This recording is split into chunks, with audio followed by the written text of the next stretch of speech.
Donc le but de la mission Solar Stratos, c'est de faire un vol avec un avion solaire pour aller suffisamment haut pour voir la courbure de la Terre et les étoiles en plein jour.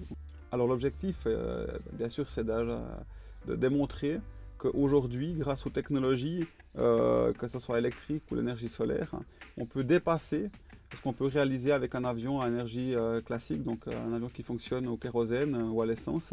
On peut aller plus haut grâce à ces nouvelles technologies. Notre but, c'est de faire une aventure extrêmement ambitieuse qui comporte des risques, mais d'essayer de la rendre la plus sûre possible. Et c'est pour ça qu'il faut travailler avec des laboratoires qui ont beaucoup d'expérience, de dépasser des limites, de tester un peu les nouvelles technologies, aussi de partager une aventure magique. Et je pense que c'est ces valeurs-là qu'on partage avec toute l'équipe du laboratoire du CXEM. C'est le meilleur partenaire sur la planète pour notre aventure.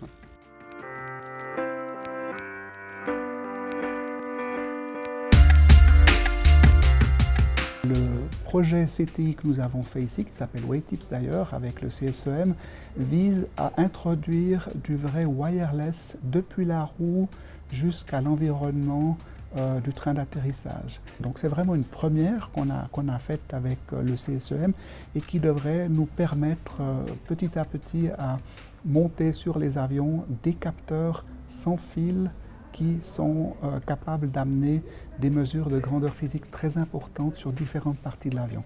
C'est à ce titre-là que je pense qu'on a fait un travail de pionnier avec le CSEM. C'était un programme ou un projet qui est parti très vite, avec des challenges techniques importants, et c'était vraiment c'était du bonheur de travailler avec les équipes du CSEM. C'est vrai que c'était un mariage très heureux.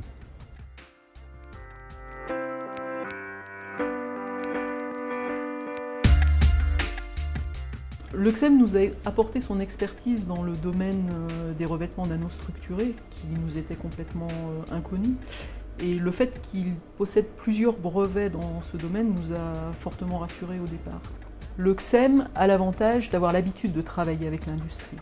Cet aspect de transfert de technologie était très important pour nous parce qu'on voulait vraiment aboutir à quelque chose qu'on pouvait utiliser concrètement dans nos souffleries et qui allait nous procurer un avantage déterminant et décisif par rapport à nos concurrents.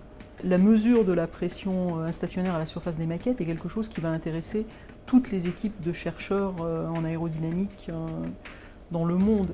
Mais à côté de ça, il y a aussi des applications très pratiques pour les industriels de sûreté et de contrôle des instabilités au niveau des voilures. Une aventure humaine très intéressante. Les résultats sont déjà très encourageants.